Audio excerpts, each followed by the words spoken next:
against the Earl his kinsman, and they settled it between them that he should slay the Earl, but that she should be wedded to him. And sometime after Ager busked himself to that journey, and then a spearman spoke, who was with him. Don't do this work today, but rather tomorrow, else skin killing will last long in your family. Ager made as though he heard it not. Havard was then at stony-hearted. There they met one another, and there was a hard battle, and not longer the Earl fell. That place is now called Havard's Crofts. And when these tidings were heard, Ager was thought to have been a mickle dastard for this deed. Then Ragnhilda would have no fellowship with him, and said it was all a lie that she had ever given her word. Then she sent for Ager Hardshaft. He was son of another sister of Havard's. And when they met, she said 'twas shame on such kinsmen who would not avenge him, and she said she would do anything that the Earl might be avenged. Besides, too, she said, it is well known that he must be most honored by all good men who avenges the Earl, and that man, too, will have won his way to his realm. Ager answers. About this it is said, he says, that he sometimes say other things than what you have in your heart. But also does this work must have for it that thou holdest in hand for him the realm and those other things too, which will not be thought less worth having. So they break off their speech. After this Ager Hardshaft fell on Ager oily tongue, and slew him. But Ragnhilda sent for Ljot their brother, and wedded him. Ljot took the earldom, and became a mighty chief. Ager Hardshaft had now slain his kinsman, but was no nearer the earldom than before. Now he is very ill pleased with his lot, and would gather men to him, and seek to have the isles by main force. But he was ill off for men, for the ORKNEYINGERS would only serve the sons of Thorfinn Skullsplitter, and sometime after the Earl let Ager Hardshaft be slain. 10. Scully, Ljot's brother, fared away up into Scotland, and there the title of Earl was given him by the Scot king. After that he came down on Caithness, and gathered folk to him there, and thence he fared into the Isles, and there strove against his brother Ljot for the realm. Ljot gathers folk, and fared to meet Scully, and had more men on his side. But when they met, Scully would hear of nothing but fighting, so there was a hard battle, and Ljot won the victory. But Scully fled over to the Ness and up into Scotland, and thither Ljot fares after him, and stayed there a while, and had more men on his side. And then Scully rides down from Scotland with a mighty host, which the Scot king and Earl Macbeth had given him, and he and Ljot met in the dales in Caithness, and there arose a mickle battle. And the Scots were most hot at the beginning of the fight. Earl Ljot bade his men to keep under their shields, but still to stand as fast as they could. But when the Scots could do nothing, Ljot egged his men, and was himself the hottest. And when things had stood so for a while, then the array of those Scots was broken, and after that they fly. But Scully kept up the battle, though he fell at last. Ljot took Caithness under him, and then there was strife between the King of Scots and Earl Ljot, for the Scots were ill pleased at their bad luck. When Earl Ljot was in Caithness with few men, then Earl Macbeth came down from Scotland with a mighty host, and he and Ljot met on Skidmore in Caithness. And Earl Ljot had no great force against them, but still Ljot went so fast forward, that the Scots they yielded before him, and there was a short battle ere they fled, who chose life. But many were wounded. Ljot turned back with victory, but his men were much wounded. Earl Ljot also had gotten that wound which led him to his death, and his death was much mourned. 1. The sea in which are the Island Isles in the Gulf of Bothnia. 2. Now Lasso in the Kattegat. 3. That is, were panic-stricken and rushed wildly about. 4. keel, the ridge of mountains which forms the watershed, backbone, or keel, between Sweden and Norway. 5. Now Hedmark. 6. He was called Ragnvald the Mighty and wise in council, and men say both were true names. RL. 7. Both the Maren are North and South Maren, which are divided the one from the other by the Romsdale Firth. They stretch northeastward along the coast from Stats to Naumdale. 8. Florida reads very wealthy, as Odd was more commonly called. 9. The banks of the Oikel in Sutherland. 10. The Run. Lex quotes this passage thus: Then Earl Einar Wælften and carved a blood eagle on his back in this wise, that he thrust a sword into his trunk by the backbone and cut all the ribs away, from the backbone down to the loins, and drew the lungs out there. Omitting interesting words as to the sacrifice to Odin. 11. The text of this account of Erik Blood Axe has been turned into Icelandic from the Danish translation, aided by the Heimskringla. In Florida it is abridged thus: Then came Hakon Athelstan's foster child into the land, but Erik fled away as is before said. Earls Ordenkel and Erland, sons of Turfeinar, fell in England King Erik Blood Axe, as is written before. Gunhilda and her sons fared afterwards to the Orkneys, and took them under her, and dwelt there a while.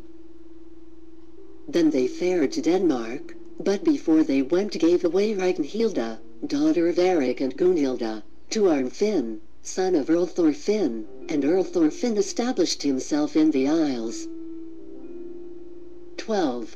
Now Stennis. 11. Hlodver Thorfinn's son took the earldom after Ljot, and was a great chief. He had to wife Edna, daughter of Kjarval, the Irish king. Their son was Sigurd the Stout. Hlodver died of sickness, and is buried under a howe at Hofen in Caithness.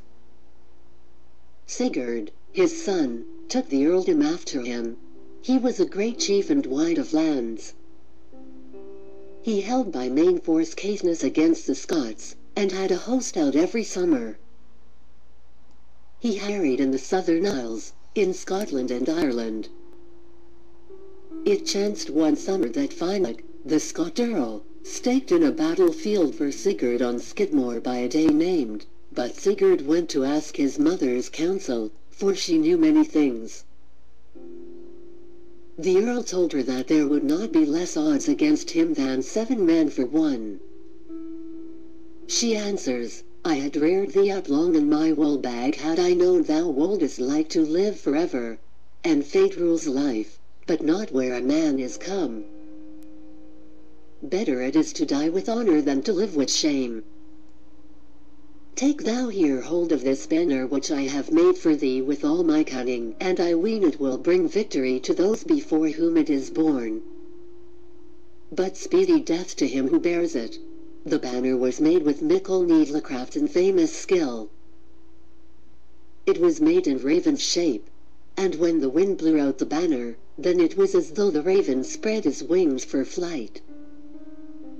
Earl Sigurd was very wrath at the word of his ORKNEYINGERS their allodial holdings for their help, and so he fared to meet Earl Finelook on Skidmore. And each drew up host in battle array. And when the battle was joined, the banner-bearer of Earl Sigurd was shot to death. The Earl bade another man go and bear the banner, and after they had fought a while that man fell. So 3 banner-bearers of the Earl fell, but he had the victory, and then the ORKNEYINGERS got back their allodial rights. 12. Olaf Tryggve's son was 4 years in warfare in the western lands, since he had come from Vinland, the land of the Wends, or he let himself be baptized in the Scilly Isles. Thence he fared to England, Red Ireland, and got there to wife Gyda, the daughter of Gvarin the Irish king. After that he stayed a while in Dublin until Earl Hakon sent the Rear the Winer to lure him thence. Olaf sailed from the west with 4 ships and came first to the Orkneys. There he met Earl Sigurd in Osmansvo in South Rügenwaldsee with 3 ships, and he was bound for warfare. King Olaf let the Earl be called on board his ship and said he wished to talk with him. And when they met, King Olaf spoke to him, "It is my will that thou lettest thyself be baptized and all the folk that serve thee, else thou shalt die here at once. But I will fare with fire and flame over all the isles." But when the Earl saw into what a strait he had come, he gave up all his suit into the king's power. The king then let him be baptized, and took as a hostage his son, whose name was Halderwelp, but the king let him be baptized in the name of Hlodver. Then all the Orkneys became Christian. But King Olaf then sailed east to Norway, and Hlodver fared with him, but he lived a short while. But after that Earl Sigurd yielded no obedience to King Olaf. He went into a marriage with the daughter of Malcolm the king of the Scots, and their son was Earl Thorfinn. Earl Sigurd had before had 3 sons who were then alive. The name of one of them was Summerald, of the second Brussi, the third Einar. 13. A little while after the agreement between King Olaf and Earl Sigurd Hlodverson, the Earl took to wife the daughter of Malcolm, the Scot king, and their son was Earl Thorfinn. Earl Sigurd had 3 other sons. One was called Brussi, the second Summerald, the third Einar Rymouth. 5 winters after the battle at Svolder, Earl Sigurd fared to Ireland to help King Sigtrygg's silk beard, but he set up his elder sons over the lands. But his son Thorfinn he gave over into the hands of the Scot king, his mother's father, to foster. But when Earl Sigurd came to Ireland, he and King Sigtrygg marched with that host to meet Brian, the Irish king, and their meeting was on Good Friday. Then it fell out that there was no one left to bear the raven banner, and the Earl bore it himself, and fell there, but King Sigtrygg fled. King Brian fell with victory and glory. 14. After the fall of Earl Sigurd, his sons took the realm and shared it into tithings among Summerald, Brussi, and Einar. Thorfinn was with the Scot king 5 winters old when his father Sigurd fell. Then the Scot king gave Thorfinn, his daughter's son, Caithness and Sutherland and the title of Earl, and set up men to rule the land with him. Earl Thorfinn was early in coming to his full growth, the tallest and strongest of men. His hair was black, his features sharp, and his brows scowling, and as soon as he grew up it was easy to see that he was forward and grasping. Those brothers, Brussi and Einar, were unlike in temper. Einar was a man stern and grasping, unfriendly, and a mighty man for war. Brussi was a meek man. He kept his feelings well in hand and was humble and ready-tongued. Summerald was like to Brussi in temper. He was the eldest of those brothers, and lived shortest, and died of sickness. After his death Earl Thorfinn claimed a share of the realm in the Orkneys. Einar said that Thorfinn had Caithness and Sutherland, that realm which their father had owned, and called it more than a tithing of the Isles, and would not grant Thorfinn a share after Summerald. But Brussi was willing to grant it, and gave over the share for his part. "I will not," he said, "covet more of the realm than that tithing which I own by right." Then Einar took 2 lots of the Isles under him. Then he made himself mighty, and had many followers, was oft a-warring in the summers, and had a great levy of men out of the land, but it was quite another story with the spoil. Then the freemen began to be weary of that toil. But the Earl held boldly on with his burdens, and suffered no man to speak a word against him. Einar was the most overbearing of men. A great dearth arose in his realm from the toil and outgoings which the freemen had. But in that lot of the land that Brussi had was great peace and plenty, and the freemen had an easy life. For that he had many friends. 15. There was a powerful and wealthy man named Amund. He dwelt at Hrossi, at Sandwick on Loch Ness. His son's name was Thorkel, the properest man of all men who were then growing up in the Orkneys. Asmund was a wise man, and one of the men most esteemed in the islands. It fell out one spring that the Earl had a mighty levy, as was his wont, but the freemen grumbled and took it ill, and brought the matter before Amund, and bade him speak to the Earl for a little forbearance. Amund said the Earl would turn a deaf ear, and little will come of it. As it is, the Earl and I are good friends, but thinks there is a great risk if we two should come to a quarrel with our tempers. No, says he, I will have nothing to do with it. Then they told their story to Thorkel. He was loath to do anything, but still promised them his good offices, after being egged on by the men. Amund thought he had been too hasty in promising. But when the Earl held a thing, then Thorkel spoke on behalf of the freemen, told the need of the men, and bade the Earl spare his people. Einar answers well, and says he will give heed to his words. I had meant now to have 6 ships out of the land, but now no more than 3 shall go. But as for thee, Thorkel, don't now ask this any more. The freemen thanked Thorkel well for his help. The Earl fared away on a Viking voyage, and came back at autumn. But after that, in the spring, the Earl had again a levy and held a thing with the freemen. Then Thorkel spoke again, and bade the Earl spare the freemen.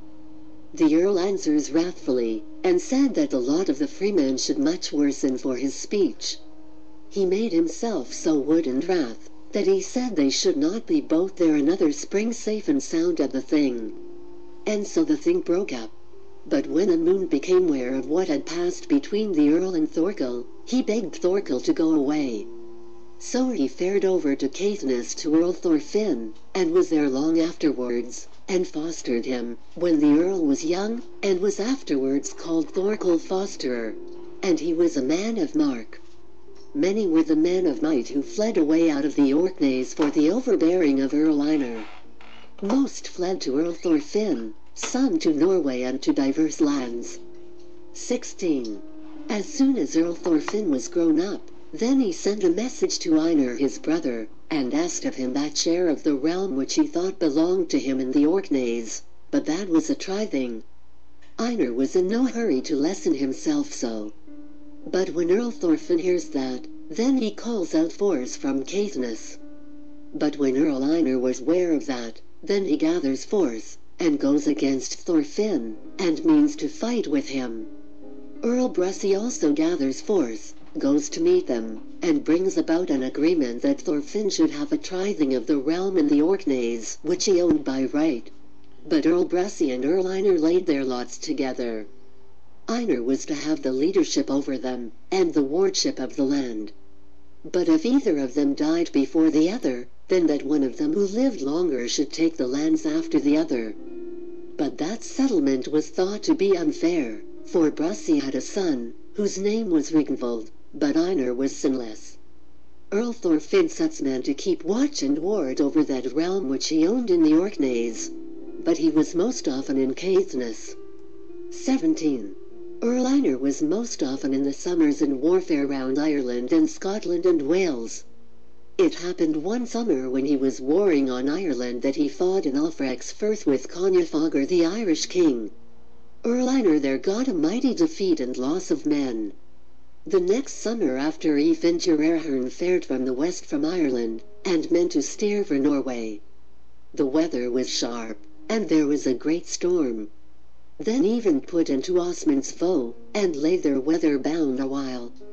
But when Earl Einar learns that, then he went thither with a great force, and he took there Eyvind, and made them slay him, but gave peace to most of his men. They fared home to Norway about autumn, and went to find King Olaf, and told him how Eyvind had been taken off. The king answers little about it, and yet it could be found out that he thought this a mickle manskathe, and wrought more against himself than anyone else. The king was short of words whenever he thought anything much against his mind. Earl Thorfinn sent Thorkel, his fosterer, out into the isles to get together his scats and tolls. Earl Einar laid at Thorkel's door much of that rising against him which had happened when Earl Thorfinn laid his claim out in the isles. Thorkel fared hastily out of the isles over to the Ness, and told Earl Thorfinn that he had become sure of this, that Earl Einar meant death for him. if his friends or kinsmen had not given him warning. Now I must choose one of these two things, either to let the earls and my meeting be so that we may settle our business once for all, or that other to fare further away, and thither where the earl shall never have power over me. Earl Thorfinn was very eager that he should fare east to Norway to meet King Olaf. Thou wilt, says the earl, be made much of wherever thou art with honorable men. But I know both your tempers, the earl's and thine, that ye two would be but a scant time before ye came to blows. Then Thorkel busked him to go to King Olaf, and fared about autumn to Norway, and was with King Olaf that winter in great love. The king took Thorkel much into his counsel. He thought, as was true, that Thorkel was a wise and very able man. The king found out from his talk that he was very uneven in his stories about the earls, and that he was a great friend of Thorfinn, but slow to praise Earl Einar. And early next spring the king sent a ship west over the sea to find Earl Thorfinn, and this bidding, by word of mouth, that the earl should come to see him. He did not lay the journey under his pillow, for words of friendship came along with the message. 18. Earl Thorfinn fared east to Norway and came to see King Olaf. He got there a good welcome, and stayed there long on in the summer. But when he made ready to go west, then King Olaf gave him a great and good long ship, with all her tackling. Thorkel Foster made up his mind to go with Earl Thorfinn, and the earl gave him that ship which he had brought from the west that summer. The king and the earl parted the best of friends with great love. Earl Thorfinn came back about autumn to the Orkneys. But when Earl Einar heard this, he got many men together and lay aboard ship. Earl Brussy went to meet those brothers, and tried to bring about a settlement between them, and so it came about that they were set at one again, and bound that with oaths. Thorkel Fosterer was then to be taken into that settlement, and into friendship with Earl Einar, and that was also said that each of them should make the other a feast. And the earl was to come first to pay Thorkel a visit at Sandwich. But when the earl was there at the feast, he was treated in the bravest way. The earl was not cheerful. There was a mickle hall there, and doors at both ends. That day on which the earl was to go away, and was busking himself, Thorkel was to go along with him to the feast. Thorkel sent men forward to spy out on the road along which they were to fare that day. But when they came back they told Thorkel that they found there 3 ambushes and men with weapons. And we think, to say the sooth, that treachery must lie under this. But when Thorkel learned that, he put off his busking and got his men together. The earl bade him busk himself and said 'twas high time to ride. Thorkel said he had much to look after. He went sometimes out and sometimes in. Fires were on the floor. Then Thorkel went in at one of the doors, and with him a man who is named Halvard. He was a man from Iceland, an east further by kin. He shut the door after them. Thorkel went inside along the hall between the fire and where the earl sate. The earl asked, "Art thou bound now?" Thorkel answers, "I am bound now." Then Thorkel hewed at the earl on his head. The earl fell forward stooping on the floor.